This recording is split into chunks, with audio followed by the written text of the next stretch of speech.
Donc, salam alaikum, sama gars yi. Encore dans la suite de ce programme, dama leen bëggoon présenter les types d'ordres que vous pouvez placer. Dans le chapitre sur l'analyse technique, waxoon naa leen les types d'ordres qu'on peut placer. Ordre boo ko déggee jaaykat bi wala jëndkat bi mooy émettre ordre. Même boo demee marché da ngay émettre ordre maanaam da ngay joxe ordre jaay ma lii wala maa ngi jaay lii loolu la ñuy wax ordre. Donc ordre d'achat moo am ak ordre de vente mais ordre yooyu noonu dafa am des types d'ordres parce que y a des ordres au marché, c'est-à-dire au prix du marché. damay jënd au prix du marché. Actuellement téléphone bi ñaata lay jar ci marché bi ci prix boobu laa koy jëndee.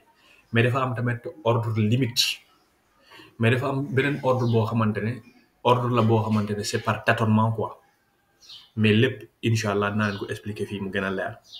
Léegi boo buggee placer ordre da ngay dem fu ñuy defee trading spot. Da ngay ñëw fii nii trader boo fa placer souris bi nga ñëw spot nga cliquer foofu.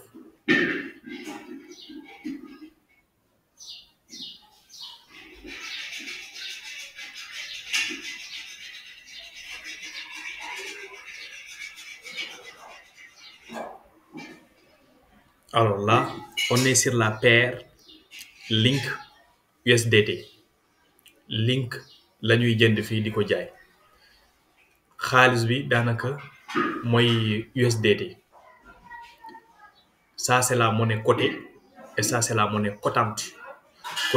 Cotante maanaam bii la ñu fixé prix am ci marché bi mais si bii lañ koy jënd te si bii tamit lañ koy jaay. Monnaie cotée et monnaie cotante. Ça c'est la paire Link USDT. Donc courbe bi ngeen di gis ni mooy l'évolution du prix du Link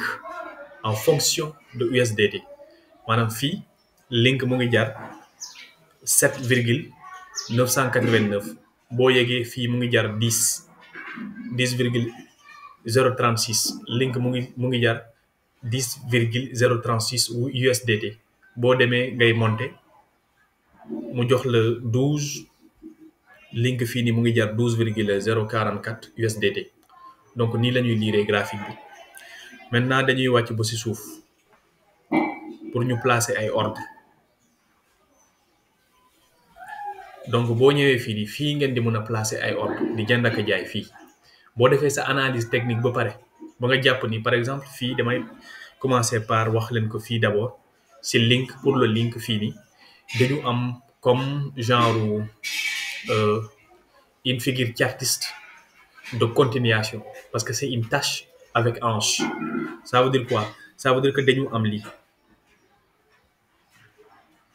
xaaral ma jël un pinceau pour ma woon leen ko lii tak lii lañu am benn yoon après ñaari yoon. Donc lii la ñuy wax tâche et hanche.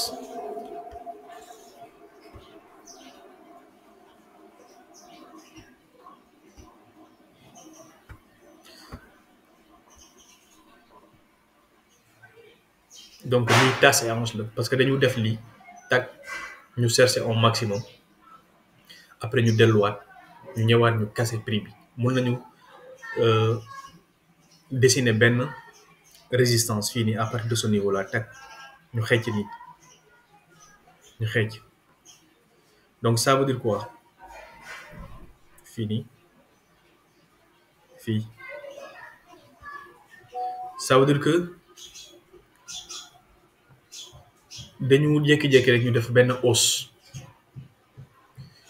ñu delluwaat ñu former benn genre tache comme ça après ñu former hanche ñu casser ñu dem ci kaw. Mais mën nañu wax ni tamit c'est un triangle ascendant parce que fii nii mën nañu joindre au moins 2 creux fii lii les mèches, on joint les mèches. Fii nous avons un triangle ascendant.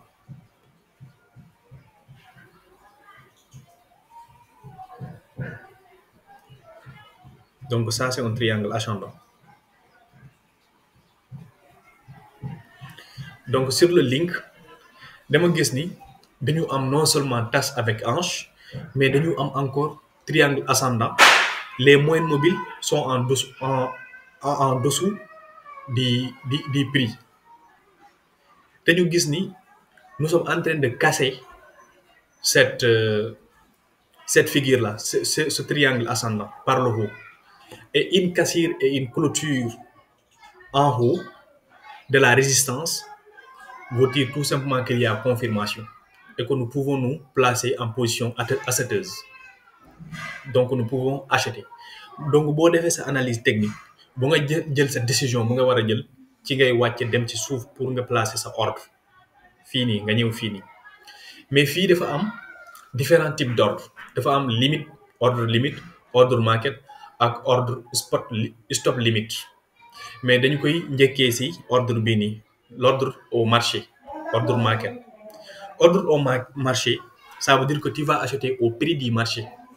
Le chain link ñaata lay jar actuellement ci marché bi ci prix boobu nga koy jënde. Kon soo ñëwee fii nii fu ñu bind prix doo fa bind dara. Duñ la jox sa possibilité pour nga mun a saisir foofu noonu quoi que ce soit. Kon da ngay wàcc ci fu ñu bind total. Yow nga xool quel est le montant de USDT que tu es prêt à donner pour avoir des links. Léegi man lu disponible ci sama compte mu ngi nii. Lu disponible ci sama compte mu ngi nii. Fii instant bi ni mënuma def benn transaction parce que pour nga mën a def transaction il faut au moins nga am $5 5 USDT. Mais compte bii nii boo ko bëggee yokk da ngay laal ci plus bii nii, plus bii ngay laal après nga def transfert interne nga cliquer fii nii transfert. Après ñu ne la de financement su fekkee ni ci sa compte financement la xaalis bi nekk après foofu ngay jëlee xaalis bi de financement vers Fiat Spot mooy fu ñu nekk nii maanaam xaalis bi day jógee ci financement compte financement pour mu ñëw ci Fiat Spot. Mais su la neexee tamit mën ngaa changer financement nga def ko par exemple future USDM su fekkee ni xaalis bi ci future USD la nekk USDM kon xaalis bi day jógee foofu noonu mu dem ci Fiat Spot. Ban genre monnaie nga am est-ce que USDT nga am ci future wala ay bitcoin wala nga bind ko fii nii su fekkee ay USDT nga fa am nga bàyyi ko fii nii ñu ne montant total à transférer fii nii soo fi defee max gis nga lii montant bu fi nekkoon bu fi disponible mooy ñëw fii nii montant maximum bi boo defee confirmer rek day dem mu yokk ci balance bi gis nga ñëw na fii nii gis nga balance bi yokku na. Mais fii ba léegi mënuma def transaction parce que montant bi tolluwul ci au moins $5 parce que $5 nga mën a def transaction. Maintenant su fekkoon ni par exemple $5 laa fi am wala 10 wala 100 peu importe le montant au moins $5 léegi fii pour ma remplir mun naa saisir le montant de USDT que je suis prêt à donner pour avoir des chain links. Comme mun naa ñëw ci barre bii nii ma def 25% du montant disponible mooy 25% de ce montant là wala 50% wala 75% wala su la neexee 100%. Après boo cliquer acheter rek ordre bi day dem mais fii du dem parce que motul ordre bi du mun a dem parce que motul. Su motoon rek après da ngay gis mu jox la fii nii ordre d'achat market a été exécuté loolu lay bindal fii nii. Donc c'est ça l'ordre au marché. Ordre limite nga ñëw fii nii nga placer souris bi. Ordre limite mooy comme ni ma leen ko waxee woon ci cours analyse technique bi ça veut dire que yow dangaa bëgg a jënd téléphone iPhone mais téléphone bi instant bi nii mu ngi jar par exemple mu ngi jar 100 000 te yow amoo 100 000 léegi da ngaa bëgg a bàyyi bu téléphone bi wàccaat ba 75 000 léegi nga placer ordre nga ne bu wàccee ba 75 000 c'est-à-dire moins 25 000 su boobaa nga jënd su boobaa su prix bi eggee foofu noonu rek dañ lay jëndal automatiquement parce que c'est un système affaire bi day déclencher wu automatiquement. Donc fii nii moo tax ñu ne la prix quel est le prix limite. xam nga chain link mu ngi jar par exemple 16,860 yow léegi da ngay supprimer prix bii nii nga bind sa prix nga ne 10 yow su wàccee ba 10 foofu nga bëgg a jënd. Quel est le montant de USDT que tu es prêt à donner nga ne par exemple 50 su la neexee nga ne 100%. yow yaay xool montant bu nga bëgg a joxe parce que da ngay jënd est-ce que tu veux prendre 10 USDT pour acheter des links ou 20 USDT pour acheter des links loolu nga fiy def boo ko fi defee rek nga laal acheter léegi ordre bi dañ koy placer noonu léegi exécution su demee ba prix bi toll si 10 rek automatiquement l'ordre est déclenché loolu moo tax ñu ne ko limite mën ngeen placer ay ordre limite en achetant comme en vendant su fekkoon ni en vendant da ngay ñëw fii nii tamit fii rek ngay ñëw nga ne instant bii nii daf lay woon prix actuel bi mu ngi nii prix actuel bi ñaata la link di jar mais yow puisque da ngaa jënd ay link mais da nga ko bugg a jaayaat par exemple bu tollee 30 nga effacer lii nii nga bind 30 bu jógee 16 mu dem ba 30 yow da ngaa bëgg a jaay à partir de ce moment là léegi est-ce que 50% nga bëgg a jaay wala 75 wala 100% yow yaay xool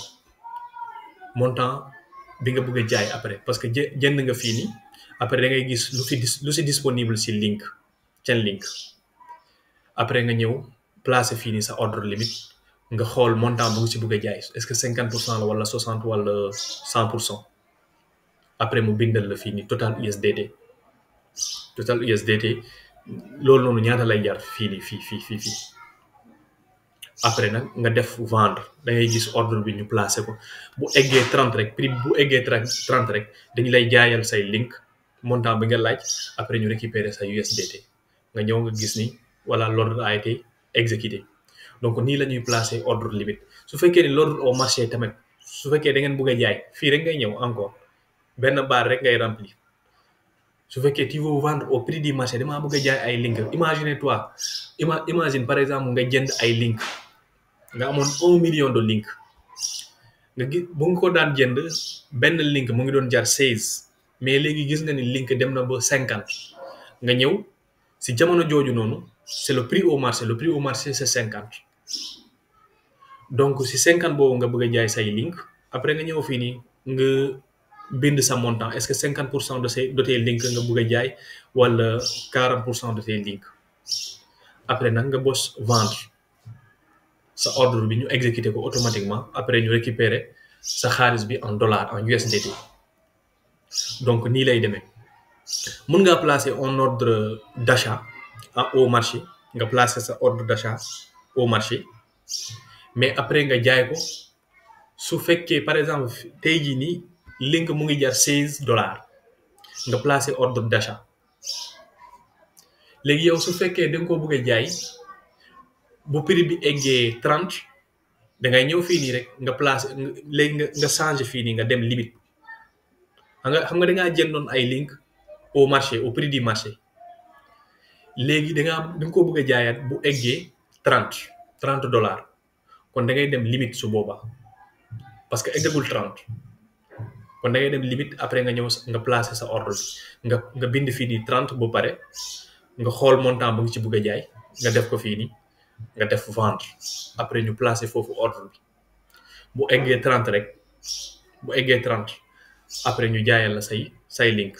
par exemple man genre ordre yooyu noonu laa placer fii ordre yi nii yi ngay gis ni le Solana et le USDT le Solana et le USDT c'est un ordre limite et c'est une vente la direction vente lu ngay gis ni en rouge léegi le prix de Solana dama ne Solana bis bu eggee $239 nag ma jaayal samay Solana parce que dama ko jënd à un prix du marché d'abord dama jënd à un prix du marché après ma def ordre limite pour ma jaay saa yu eggee 239 même chose pour l'Ocean Protocol même chose pour le BTC ça léegi ordre bii ni mu déclenché wu parce que on est à combien actuellement on est à 44 000 le BTC a atteint les 44 000 alors que man dama ne na ma jaayal suñu eggee 47 000 te 47 000 moom léegi soreetuñu ordre bi dafay déclenché wu après mu récupérer sama xaalis bi donc su ma ko jaayee dama ci war a laal $20,53 fii dama ci war a laal $108 fii dama fi war a laal $74 donc nii lay demee. Donc ordre market ordre limite jàpp naa ni comprendre ngeen ko, da ngeen ko xoolaat bu baax pour ngeen gën a comprendre encore. Mais dafa am beneen type d'ordre bu ñuy wax stop limit. Stop limit c'est un ordre par tâtonnement. On ordre par tâtonnement, mais balaa ngeen koy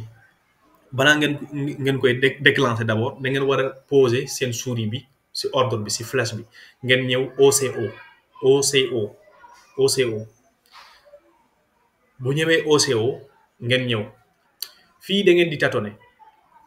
Par exemple xaama ñëwaat ci ko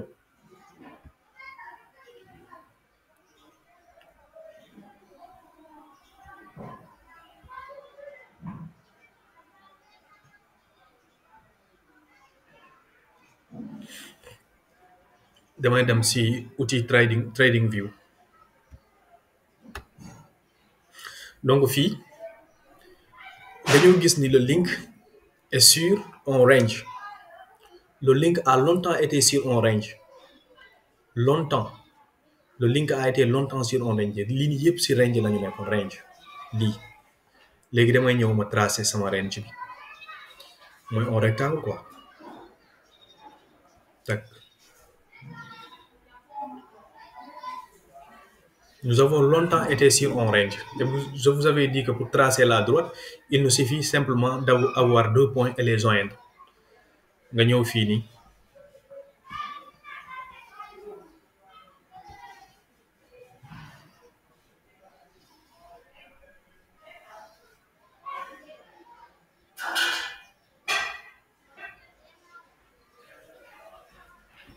donc là nous sommes sur un range, sur le link. Nous avons longtemps été sur un range. Ma xool le nombre de jours fii boo fi ñëwee mën ngaa xam le nombre de jours.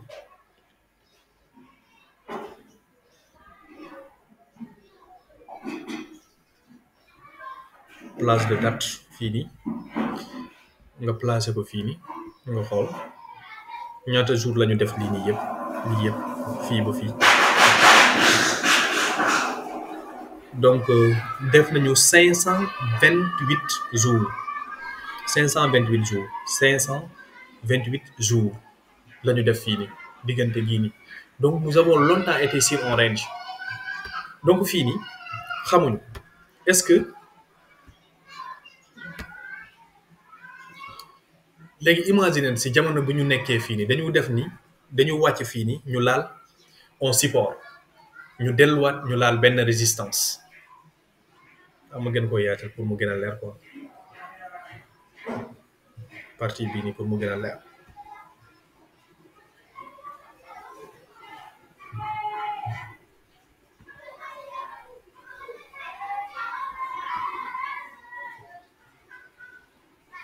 Fii dañu def une tendance baissière ñu laal au niveau de support ñu dellu ñu laalaat au niveau de résistance ñu delluwaat ñu laal au niveau de support ñu dellu encore ñu laalaat benn niveau de résistance. Donc nous avons 2 points d'impact sur la résistance. Donc on peut valider que nous sommes sur un range, sur un rectangle. Fii tamit on a un niveau 2 points de contact. Donc on peut valider qu'on peut tracer une droite. Donc nous sommes sur un range. Léegi nag xamuñu combien de jours ce range là va durer. Imaginez qu'on soit là ñu commencé di am ay bougies rouges di wàcc mais xamuñu ndax lii nii dina wàcc ba mu ñëw fii nii ba mu ñëw au niveau du support mais xamuñu ndax encore dina def nii tuuti nii rek après mu demaat comme nii lii mu def nii tuuti tak après mu wàcc tuuti rek après mu def nii tak mu ñëw mu def genre pullback après mu dem xamuñu ko mais on est en train de tâtonner parce que fii nii yow mënoo xam quel est le comportement des prix. Mën nañu def prédiction du prix à partir de figures chartistes mais ce n'est pas une boule de cristal kon ñun ñoo nekk maître du marché déedéet. Seul le prix est maître du marché ou le marché lui-même est son propre maître. Ñun mënuñu fi déterminer ndax day yéeg wala du wàcc. Ñun fii on raisonne en fonction des probabilités. Il y a 90% de probabilité que dina yéeg wala 90% de probabilité que dina wàcc. Donc nii la ñuy raisonner. donc loolu moo tax fii nii yaa ngi tâtonner est ce que bu ñëwee bu fii nii encore du yéegaan mu def nii est ce que encore day continuer di pour ñëw fii nii mais yow da ngaa bëgg a placer sa ordre moo tax le troisième type d'ordre c'est l'ordre le plus approprié donc yow da ngay wax ni man su eggee fii nii su eggee au niveau de support je veux acheter dans l'espoir que su yëgaatee ma am ma jaayaat gis nga waaye tamit bu eggee fii nii bu casser ce niveau là ce niveau de résistance tamit c'est un bon moment aussi d'acheter parce que ñaari moment ngeen war a xam ni la ñu war a jënd fii nii soit au niveau de support fii ñu jënd fii pour ñu yëgaat am profit bii ci kaw wala ñu xaar boo ñu casser comme nu ma leen ko waxee woon ñu casser ñu clôturer il y a une confirmation su boobaa tamit ma jënd dans l'espoir que ça monte vers le haut et j'achète même si c'est du pléonasme monter vers le haut mais peu importe man jàngaluma français donc c'est ça l'ordre mun nga ko fi placer fii nii bu prix bi tollee fii nii yow mun ngaa placer déjà sa ordre bi fii nii wala fii à ce niveau là c'est-à-dire le niveau des 5,520 ci prix bi bu mu tollee fii nii yow da ngaa bëgg a jënd à ce niveau là à ce niveau de support alors que prix bi d'abord eggagul foofu kon moo tax ngay ñëw nga ñëwaat fii nii da nga war a delluwaat fii nii nga placer ordre bi nan nga koy placer da ngay dem OCO nga ne prix mooy le prix au niveau du support fii 5,551 5,551 léegi xëy na encore prix bi def lii xaaral parce que ñaari prix lañu war a dugal fii nii xëy na encore prix bi delluwaat xool leen fii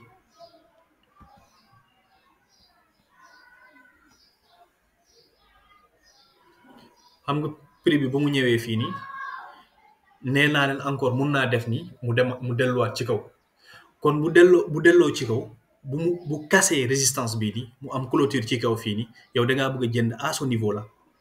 au niveau de la cassure et de la clôture par exemple supposons que ce soit 9 amagul de c'est des scénarios que nous sommes en train de prévoir ça c'est des scénarios que nous sommes en train de prévoir kon prix bi tamit mun naa dem ba 9,342 ma ñëw ma placer 9,342 ma dellu si suuf xam nga prix au niveau du support c'était 5,551 maintenant damay placer beneen ordre stop à partir de 9,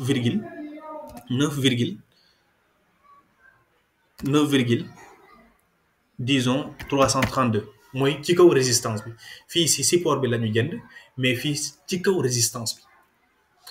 prix c'est le prix au niveau du support ci range la ñu nekk c'est un cas pratique c'est le prix au niveau du support maintenant stop bii nii ça veut dire quoi stop bii nii dafa signifier su fekkee ni prix bi dafa casser résistance bi mu toll si 9,232 annulel ma premier ordre bi nag ma ko annulel léegi ma dese ak bii kese stop bii nii waaye ba léegi sa l'ordre n'a pas été déclenché maintenant à partir de quel niveau la ñuy déclencher ordre bi moo tax nga war a remplir encore troisième case bi à partir de quel niveau doit-on déclencher maintenant ton ordre maintenant tu vas dire par exemple 9,5 day doon prix bu supérieur stop bii nii c'est 9,232 kon fii da ngay def prix bu gën a kawe tuuti 9,5 lii la donc ça veut dire quoi nan la ñuy liiree lii su fekkee ni prix bi dafa mu ngi dem sur des niveaux de support nang ma jëndal système bi nga koy wax parce que tout est paramétré su fekkee ni le prix est en train de partir sur des niveaux de support j'achète à ce prix là mais su fekkee ni prix bi dafa casser résistance bi te dafa clôturer ci kaw résistance bi nag ma annuler le premier ordre bi nga nga maintenir ordre bii nii 9,232 waaye ba léegi bul ko déclencher à ce niveau là na nga ko déclencher à ce niveau là 9,5 xam nga 9,232 9,5 moo ko gën a kawe donc ci kaw la day doon comme genre fii nii 900 yi fii la fii côté bii nii la 9,5 yi day yéeg ci kaw gis nga ci kaw la 9,5 fii à partir de ce niveau là fu chouri bi nekk noonu donc nii la ñuy placer ordre bii nii parce que yaa ngi tâtonné xamoo exactement lu marché bi di def donc c'est ça mais ordre yi nii ordre limite ordre stop limite si spot bii nii laa leen di conseiller si je peux vous conseiller quand même ngeen koy def parce que man loolu lay def waaye man si future moom xalaatuma may def genre ordre yooyu noonu parce que c'est trop risqué future moom mun ngaa perdre foofu noonu sa xaalis bi yëpp mais après dinaa si ñëwaat donc nii la ñuy placer ordre fii nii de la même façon nu ngeen placer fii nii ordre d'achat mun ngeen fi placer encore ordre de vente OCO xam nga fii c'est sur un niveau de support que vous avez acheté ici le prix puisque vous voulez vendre maintenant c'est sur un niveau de résistance c'est sur un niveau de résistance maintenant pour l'ordre de vente OCO pour l'ordre de vente OCO dafay fekk d'abord le prix est en train de partir sur des zones de support xam nga fii le prix était en train de partir sur des zones de résistance mu commencé di wàcc mais ñu ngi tâtonner est-ce que dina continuer di wàcc pour mu laalaat support bi wala est-ce que day yem fii nii encore mu yegaat dañ doon tâtonner est-ce que day jël direction bi wala day continuer direction bu mu jël nii léegi fii dañuy tâtonner si bu ñu eggee fii nii dañuy wax ne est-ce que day continuer direction bii nii est-ce que day wàcc dem attends je vais utiliser un pinceau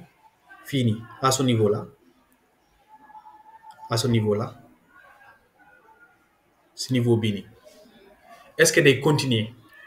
di wàcc pour mu casser support bii nii mu jëm suuf wala day egg si niveau bii nii pour mu delluwaat ci kaw xamuñu on n'en sait rien parce que fii la ñu toll maintenant qu'est-ce qu'il faut faire on est en train de partir sur des zones de support quelle est la manière la plus intelligente de placer un ordre donc loolu moo nekk question bi léegi ñun dañuy placer un ordre de vente OCO mais sur des niveaux de résistance parce que prix bi fii la toll mais xamuñu ndax dina egg fii nii mais nañu profité ñu placer déjà benn ordre fii nii ci bu eggee fii nii le niveau des 9,091 wala disons 9,192 donc ñu ñëw fii nii ñu dellu 9,192 ñu dellu ci suuf ñu placer 9,192 toujours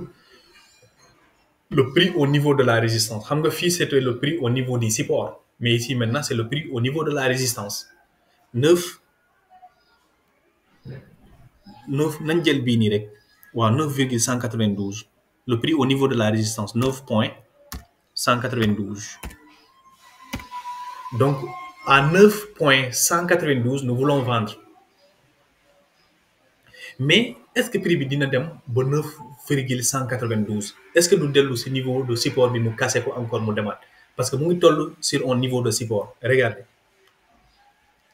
toujours on se place là où je vous avais dit fii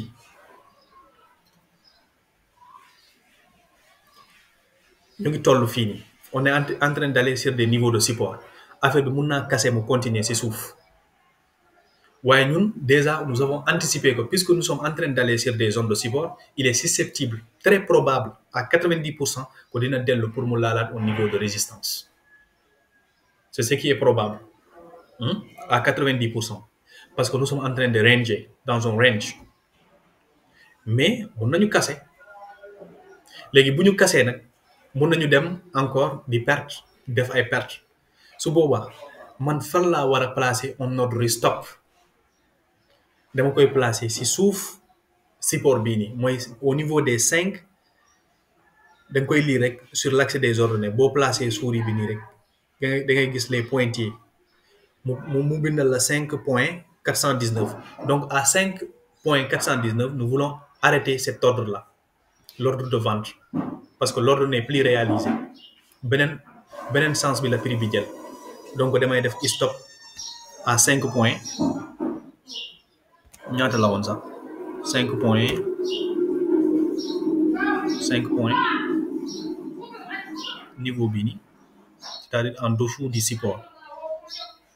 5.345, en dessous du, juste en dessous du support 345 345. Donc ça veut dire quoi? Ça veut dire que oui, nous voulons vendre à ce niveau-là, à un niveau de résistance 9,192 pour faire un profit, parce que nous avons acheté au niveau d'un support. Maintenant, est-ce que nous allons continuer encore de cheater, de casser ce support-là? Si nous cassons ce support-là, ça veut dire stop-moi le premier ordre, celui-là que nous avions placé au niveau de la résistance, stop-le. Maanaam boobu da nga ko war a annuler nga gardel ma bii nii, mais à partir de quel niveau la ñu war a déclencher boobu nga bind ko fii nga ne par exemple 5,5 5,5 5.5.